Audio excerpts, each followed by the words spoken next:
ಯಾಕೆ ಶಿವಣ್ಣ ಅವ್ರನ್ನೇ ಚೂಸ್ ಮಾಡಿದ್ರಿ? ಮತ್ತು ಶಿವಣ್ಣ ಏನಂದ್ರು ಈ ಅಣ್ಣ ತಂಗಿ ಫಿಲ್ಮ್ಗಳನ್ನೆಲ್ಲ? ಆ್ಯಕ್ಚುಲಿ ಈ ಸೀರೀಸ್ ಸ್ಟಾರ್ಟ್ ಆಗೋ ಮುಂಚೆ 95ನಲ್ಲಿ ಗಡಿಬಿಡಿಯಲ್ಲಿಯೇ ಮಾಡಿದ್ದೀನಿ. Is the most entertainment and more glamorous most wonderful cinema. Rajkumar ಅವ್ರಿಗೆ ಕತೆ ಹೇಳ್ಬೇಕಂತ ಹೇಳಿದ್ದಾರೆ ಶಿವರಾಜ್ ಕುಮಾರ್ ಅವರು. ನನ್ಗೆ ಗೊತ್ತಾಗ್ಲಿಲ್ಲ ರಾಜ್ಕುಮಾರ್ ಅವ್ರಿಗೆ ಕೇಳ್ತಾರೆ ಕತೆ ಅಂತ. ನೀವು ಎಕ್ಸ್ಪೆಕ್ಟ್ ಮಾಡಿರ್ಲಿಲ್ಲ? ರಾಜ್ಕುಮಾರ್ ಅಂದ್ರೆ ದೇವರ ಸಮಾನ ನಮಗೆ. ಶಿವಣ್ಣ ಹೇಳಿದ್ದಾರೆ, ಅಪ್ಪಾಜಿ ನಾಳೆ ಬಾ ಅಂತ ಹೇಳಿದ್ದಾರೆ, ಕಥೆ ಹೇಳಿದ್ಮೇಲೆ ಫರ್ದರ್ ಮಾತಾಡೋಣ ಅಂತ. ಅಡ್ವಾನ್ಸ್ ತಗೊಂಡಿಲ್ಲ ಅವರು. ಅನ್ನೋರು ಪ್ಲಸ್ ವರದಪ್ಪ ಅವರು ಇಬ್ಬರು ಬಂದರು.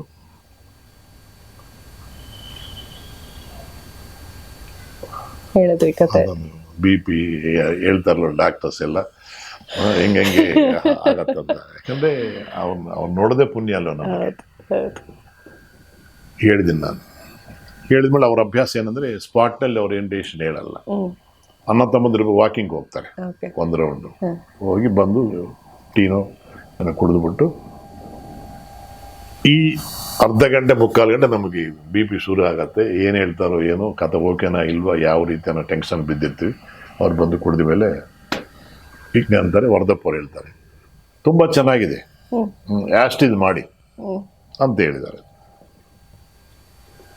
ಫಸ್ಟ್ ಕಾಪಿ ಬಂತು, ಅನ್ನೋರ್ಗೆ ತೋರಿಸಿದ್ವಿ ನಾವು. ನಮ್ಗೆ ಭಯ ಇರುತ್ತಲ್ವ, ಅವತ್ತು ಹೇಳಿದ ಕಥೆ ಪ್ರಕಾರ ಮಾಡಿದಿನ, ಚೆನ್ನಾಗಿ ಮಾಡಿದಿನ ಇಲ್ವಾ ಅಂತ ಏನು ಹೇಳ್ತೇನೆ. ಅವ್ರು ಬಂದು ಹೆಗಲ ಮೇಲೆ ಕೈ ಹಾಕಿದ್ದಾರೆ. ಎಲ್ಲ ಮಸಾಲೆ ಹಾಕಿದೆಯಾ, ಏನು ಉಳಿಸಿಲ್ಲ, ತುಂಬ ಚೆನ್ನಾಗಿದೆ, ಜಮಾಯಿಸಿ ಅಂತ ಹೇಳಿದ್ದಾರೆ. ಒಂದು ರಿಲೇಷನ್ಶಿಪ್ ಸಿಕ್ತು ನಮಗೆ, ಒಂದು ಧೈರ್ಯ ಸಿಕ್ಬಿಡ್ತು. ನಮ್ಮ ಕತೆ ಅನ್ನೋರು ಇಷ್ಟಪಟ್ಟಿದ್ದಾರೆ, ಸಕ್ಸಸ್ ಮಾಡಿದ್ದೀನಿ. ಆಮೇಲೆ ಅವರೇ ಕರೆದುಬಿಟ್ಟು ಗಡಿಬಿಡಿ ಕೃಷ್ಣ ಮಾಡಿ ಅಂತ ಹೇಳಿದ್ದಾರೆ, ಜಯಶ್ರೀದೇವಿ ಮೇಡಮ್. ಆಮೇಲೆ ರೌಡಿಯಲ್ಲೇ ಮಾಡಿದ್ದೀನಿ. ಒಂದು 3 years ಗ್ಯಾಪ್ ಬಂದ ಮೇಲೆ ಫ್ರೆಶ್ ಆಗಿ ಪುನಃ RS ಗೌಡ ಸಿನಿಮಾ ಮಾಡಬೇಕಂತ ಅನ್ಕೊಂಡಿದ್ದಾರೆ. ಅಜಯ್ ಕುಮಾರ್ ಕಾನ್ಸೆಪ್ಟ್. ನನಗೆ ಯಾಕೋ RS ಗೌಡ ಸಿನಿಮಾ ಚೆನ್ನಾಗಿ ಮಾಡ್ತಾರೆ ಮಾಡಲ್ವಾ ಅನ್ನೋ ಡೌಟ್ ಇತ್ತು. ಬಟ್ ಕತೆ ಕೇಳ್ಬಿಡೋಣ, ಕೇಳಿದ್ಮೇಲೆ ಡಿಸೈಡ್ ಮಾಡೋಣ ಅಂತ ನಾವು ಹೋಗಿದ್ದೀವಿ. ಕಾನ್ಸೆಪ್ಟ್ ತುಂಬ ಚೆನ್ನಾಗಿದೆ, ವರ್ಕ್ ಮಾಡಿ ಅಂತ ಹೇಳಿದ್ದಾರೆ.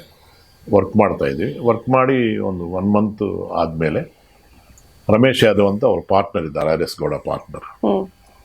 ಅವ್ರು ಬಂದು ಹೇಳಿದ್ದಾರೆ, ಕತೆಲ್ಲ ಕೇಳಿಕೊಂಡು, ಗೌಡ ನೀವು ಮುಳುಗೋಗ್ತೀಯ, ಈ ಕತೆ ಸಿನಿಮಾ ಮಾಡಬೇಡ, ಡಬ್ಬ ಅಂತ ಹೇಳ್ಬಿಟ್ಟಿದ್ದಾರೆ. ನಾವೆಲ್ಲ ತುಂಬ ಅಪ್ಸೆಟ್ ಆಗಿದ್ದೀವಿ. ನಾವು ರೂಮಲ್ಲೇ ಖಾಲಿ ಮಾಡಿಸಿದ್ರು RS ಗೌಡ್ರು. ನೈಟೆಲ್ಲ ಎಲ್ಲನೂ ಬೈ ಶುರು ಮಾಡಿದ್ರು ಫೋನ್ನಲ್ಲಿ. ಪ್ರಾಜೆಕ್ಟ್ ಇಲ್ಲ ಅಂತ ಅನ್ಕೊಂಡಿದ್ದೀವಿ ನಾವು. ಆಮೇಲೆ RS ಗೌಡ ಕರೆದಿನಿ ನಾನು. ಕರೆದುಬಿಟ್ಟು, sir may be some loopholes ಇರ್ಬೋದೇನೋ, ಬಟ್ ಕಾನ್ಸೆಪ್ಟ್ ತುಂಬ ಚೆನ್ನಾಗಿದೆ, ನಮಗೆ 1 ತಿಂಗಳು ಕಾಲಾವಕಾಶ ಕೊಡಿ, ನಮಗೆ ರೂಮ್ ಬೇಡ, ಯಾವುದೇ ಬೇಡ, ನಮ್ಮಲ್ಲೇ ಕೆಲಸ ಮಾಡ್ಕೊತೀವಿ. ಈ 1 month ಆದಮೇಲೆ ನೀವು ಬನ್ನಿ, ನಿಮ್ಗೆ ಎಷ್ಟಾದರೆ ಸಿನಿಮಾ ಮಾಡೋಣ, ಇಲ್ಲಾಂದರೆ ಮಾಡಬೇಡ ಅಂತ ಹೇಳಿದ್ವಿ ನಾವು.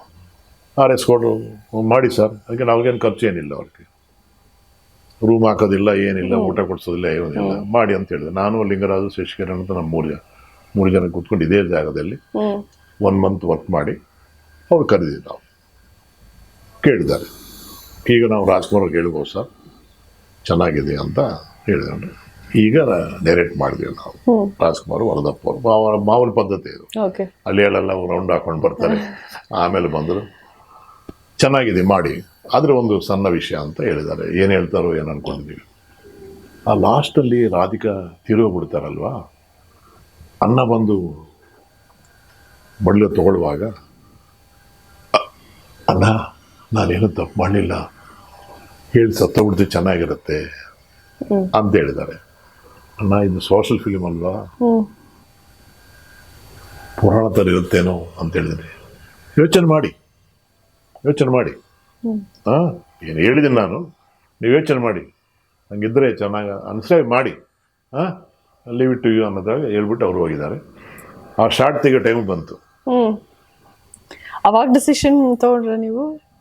ಆ ಶಾರ್ಟ್ ತೊಗೊಂಡಿದ್ದೀನಿ ನಾನು. ಅಲ್ಲ ಅವಾಗ ಡಿಸೈಡ್ ಮಾಡಿದ್ರೆ ಹಿಂಗೆ ಮಾಡ್ಬೇಕು ಅಂತ. ಈಗ ಅವ್ರಿಗೋಸ್ಕರ ಒಂದು ಶಾರ್ಟ್ ತೆಗೀನ ಅಂತ, ಓಕೆ ಸೇಫ್ಟಿ. ಓಕೆ ನಾಳೆ ನೋಡ್ತಾರಲ್ಲ ಸಿನಿಮಾ, ಏನ್ರಿ ಅವತ್ತು ಹೇಳಿದಿನಿ ನೀವು ಶಾರ್ಟ್ ತೆಗಿಲಿಲ್ಲ ಅನ್ನೋದು ಬರಬಾರದಲ್ವಾ. ಸೇಫ್ಟಿ ಅವ್ರಿಗೋಸ್ಕರ ಶಾರ್ಟ್ ತೆಗೆದೀನಿ, ನಾನು ಶಾರ್ಟ್ ತೆಗೆದೀನಿ. ನಾನು ಹ್ಮ್ 18ರಲ್ಲಿ 2 ಶಾರ್ಟ್ ಹಾಕಿದ್ದೀವಿ ನಾವು, ನೋಡಿದ್ವಿ ಈ ವರ್ಷನ ಆ ವರ್ಷನ. ಅವ್ರು ತೋರಿಸ್ಬೇಕಲ್ವಾ, ಆ ವರ್ಷನಾಗಿ ತೋರಿಸಿದ್ವಿ ನಾವು. ಎಲ್ಲರಿಗೂ ಅದೇ ಇಷ್ಟ ಆಯಿತು. ಓಕೆ ಅಂದರೆ ದೊಡ್ಡವರು ಯಾಕೆ ಯೋಚನೆ ಮಾಡ್ತಾರೆ, ಯಾಕೆ ಹೇಳ್ತಾರೆ ಅನ್ನೋದು, ನಾನು ಡೈರೆಕ್ಟ್ರು ನಾನು ಇಷ್ಟ ಪ್ರಕಾರ ಮಾಡಬೇಕು ಅನ್ನೋ ಭಾವ ನನ್ನಲ್ಲಿರಲಿಲ್ಲ. ಆ ಸಿನಿಮಾ ಅದ್ಭುತವಾಗಿ ಹೋಯಿತು. ಅದಾದಮೇಲೆ ಅಣ್ಣ ತಂಗಿ ಪುನಃ ಸೇಮ್ ಸಿಟ್ಟಿಂಗು, ಸೇಮ್ ವ್ಯವಹಾರ. ಇದೊಂದು 2-3 ಅವರ್ಸ್ ಆದಮೇಲೆ ಬಂದರು ಅವರು. ಹ್ಮ್ ತುಂಬ ಡಿಲೇ ಮಾಡಿದ್ದಾರೆ ಓಕೆ ಡಿಸಿಷನ್ ಹೇಳಕ್ಕೆ. ಆ ಅಣ್ಣ ತಂಗಿ ಬಗ್ಗೆ ಹೇಳೋಕ್ಕೆ. ನಮಗಂತೂ ಇನ್ನು ಶುರು ಆಯಿತು BP ಹೈ ಲೆವೆಲ್ಗೆ. ಹ್ಮ್ ನಾವೇ ತುಂಬ ನಂಬ್ಕೊಂಡಿದ್ದೀವಿ. ಪ್ರೊಡ್ಯೂಸರ್ಗೆ ಇಷ್ಟ ಆಯಿತು, ನಮ್ಮ ಡಿಪಾರ್ಟ್ಮೆಂಟ್ ಎಲ್ಲರಿಗೂ ಇಷ್ಟ ಆಯಿತು. ತುಂಬ ಚೆನ್ನಾಗಿದೆ, ತುಂಬ ಚೆನ್ನಾಗಿದೆ, ತುಂಬ ಚೆನ್ನಾಗಿದೆ ಅಂತ ಹೇಳ್ತಾ ಇದ್ದಾರೆ. ಯಾಕೆ ಇವರು ಬಂದಿಲ್ಲ? ಆಮೇಲೆ 3 ಅವರ್ಸ್ ಆದಮೇಲೆ ಬಂದರು, ಹ್ಮ್ ಕೂತ್ಕೊಂಡಿದ್ದಾರೆ.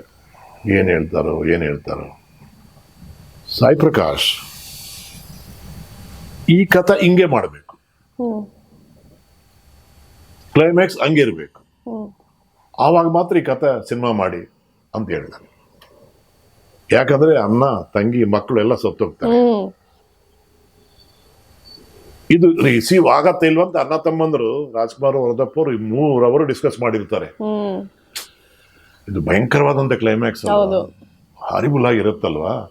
ಇದು ರಿಸೀವ್ ಆಗತ್ತಾ ಇಲ್ವಾ ಅಂತ ಅವರು ತಲೆ ಕೆಡ್ಸ್ಕೊಂಡಿರ್ತಾರೆ. ಹ್ಮ್ ಒಂದೇ ಮಾತು, ಈ ಕಥೆ ಸಿನಿಮಾ ಮಾಡಬೇಕಂದರೆ ಕ್ಲೈಮ್ಯಾಕ್ಸ್ ಹಂಗೆ ಇರಬೇಕು. ಹ್ಮ್ ಶಿವನಿಗೆ ಇಷ್ಟ ಆಗಲ್ಲ ಓಕೆ, ಅದು ಕ್ಲೈಮ್ಯಾಕ್ಸ್ ಇಷ್ಟ ಇಲ್ಲ ಅಂತ. ಜನರಲ್ ಆಗಿ ಯಂಗ್ ಜನರೇಷನ್ ಏನಿರುತ್ತಂದ್ರೆ ಆ ಶಿವ ಅನ್ನೋದು ಗೊತ್ತಾಗ ಈಸ್ ಗೋಲ್ಡ್ ಸ್ಪೂನ್ ಪರ್ಸನ್ ಅಲ್ವಾ. ಅವ್ರ ತಂದೆ ತಾಯಿ ಹಂಗೆ ಬೆಳೆಸಿದ, ಅವ್ರಿಗೆ ಕಷ್ಟ ಅನ್ನೋದು ಗೊತ್ತಿಲ್ಲ, ಅವ್ರಿಗೆ ಹಶು ಅನ್ನೋದು ಗೊತ್ತಿಲ್ಲ. ಅವ್ರಿಗೆ ಹಶು ಏನು ಹಿಂಗಿರುತ್ತೆ ಹಶು ಅನ್ನೋದು ಶಿವನ ಬ್ರೈನಲ್ಲಿರುತ್ತೆ. ನಾವು ಒಂದೊತ್ತು ತಿನ್ನದೆ 2 ದಿನದ ತಿನ್ನದೆ ಮಕ್ಕಳಿಗೆ ನಾವು ಉಪ್ಪಿಟ್ಟು ಕೊಟ್ಟು ನಾವು ನೀರು ಕುಡಿದು ಬದುಕಿದ ಕಾಲ ನಮಗೆ ಗೊತ್ತು. ನಮ್ಮ ಕಷ್ಟ ಅಂದರೆ ಏನಿರುತ್ತೆ, ಯಾವ ರೀತಿ ಇರುತ್ತೆ, ನಮ್ಮ ತಂದೆ ತಾಯಿ ಹೆಂಗೆ ಸಾಕಿದ್ದಾರೆ, ಬಡತನ ಅಂದರೆ ಹೆಂಗಿರುತ್ತೆ, ಬಡತನದಲ್ಲಿ ಬದುಕು ಹೆಂಗಿರುತ್ತೆ, ಇದೆಲ್ಲ ನೋಡಿ ಬಂದವ್ರು ನಾವು. ಅವ್ರು ನೋಡಿರಲ್ಲ. ಶೂಟಿಂಗ್ ಟೈಮ್ನಲ್ಲಿ ನಮ್ಮ ಲಿಂಗರಾಜ್ ಅಸೋಸಿಯೇಟ್ಗೆ ಹೇಳ್ತಾರೆ ಅವರು, ಒಂದ್ಸಲ ಮಾವನ ಕೇಳಿ ಸ್ವಲ್ಪ ಹ್ಯಾಪಿ ಎಂಡಿಂಗ್ ತೊಗೊಂಡ್ಬಿಟ್ರೆ ತುಂಬ ಚೆನ್ನಾಗಿರುತ್ತಲ್ವ ಅಂತ. ಇಲ್ಲ, ನಾನು ಹಂಗೆ ಮಾಡ್ತೀನಿ. ಇನ್ನೊಂದ್ಸಲ ವಿಚಾರ ಮಾಡಿ ಸ್ವಲ್ಪ ಸೇಫ್ಟಿ ತೊಗೊಂಡ್ಬಿಡಿ ಅಂದರೆ, ಸೇಫ್ಟಿ ಇಲ್ಲ ಈ ಸಿನಿಮಾಗೆ. ಅಪ್ಪಾಜಿ ಹೇಳಿದ್ದಾರೆ, ಈ ಕಥೆ ಸಿನಿಮಾ ಮಾಡಬೇಕಂದ್ರೆ ಕ್ಲೈಮ್ಯಾಕ್ಸ್ ಹಂಗೆ ಇರಬೇಕು ಅನ್ನೋದು. ಹಾಗಿದ್ರೇ ಜನ ಫೀಲ್ ಆಗೋದು ಅನ್ನೋ ನನ್ನ ಉದ್ದೇಶ. ಮನುಷ್ಯರ ಜೀವನದಲ್ಲಿ ಕಷ್ಟ ಸುಖ ಅನ್ನೋದು ನಮ್ಮ ಗುರುಗಳು ಹೇಳ್ತಾರೆ, ಕಷ್ಟಕ್ಕೆ ಮಧ್ಯದಲ್ಲಿರೋಂಥ ತ್ರುಟಿ ಕಾಲ ಇದೆ ಅಲ್ವಾ, ಸುಖ ಅಂತ ಭ್ರಮಿಸ್ತೀವಂತ. ಅದು ಭ್ರಮೆ ಅಂತೆ. ಯಾವ ಮನೆಗಾದ್ರೂ ಹೋಗಿ ಅದ್ಭುತವಾಗಿದ್ದಾರೆ ಅಂತ ಅನ್ಕೊಂತೀವಿ, ಅವ್ರಿಗಿರುವಂಥ ಭಯಂಕರ ಜೀವನ ಯಾರಿಗಿರಲ್ಲ.